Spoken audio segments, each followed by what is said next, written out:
So what is a primary source?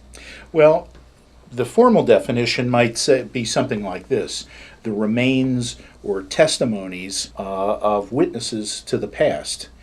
And so, for example, when we talk about remains, we might be talking about something an archaeologist might have found, like Roman coins that were dug up in a farm field not too long ago, or things that you might find in a museum or an historic house like an 18th century church, or even a 1957 Chevy preserved by its owner. Something where the object is going to be saved and used to help us interpret and understand the past. I see. Now you mentioned testimonies. So what exactly do you mean by testimonies? Well, testimonies are the other kind of primary source that we're talking about, and these are the ones that are more frequently used by historians. And essentially, we're talking about documents that might be textual, or they might be audiovisual, or they might be cartographic. Now, textual documents might be things like letters or diaries, the minutes of a meeting, a report, a memoir, a newspaper story, a government document, something where you really have a text to read from. Audiovisual things could be photographs or films or sound recordings of an event taking place, or even music. And then cartographic materials would include maps or blueprints of buildings.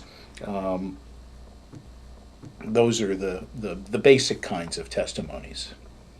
All right. And can you help us understand what is the difference between a primary resource and a secondary source? Well, primary sources are perhaps best seen on a kind of a timeline. Some primary sources are created concurrently with the event. Maybe a photograph is taken of something happening, or a sound recording is made, and so that simultaneously with the event, a record is made. Some primary sources are created soon after by a witness, so someone who goes home and writes a letter, or makes does an entry on a blog, or a newspaper reporter writing a story right after an event takes place.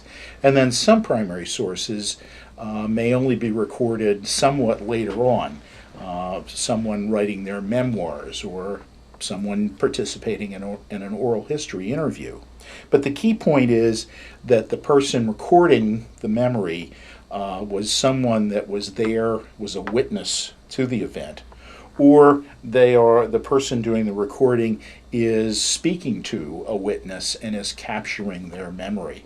That's the fundamental part of a primary source. Now, a secondary source is something that is created by someone who didn't witness the event themselves, and probably is being created somewhat after the event, and they're not able to actually talk to witnesses themselves. So they're going to have to use primary source materials to learn about the event, and sometimes they might even use other secondary sources that have already been created by others in order to make their new secondary source about the event.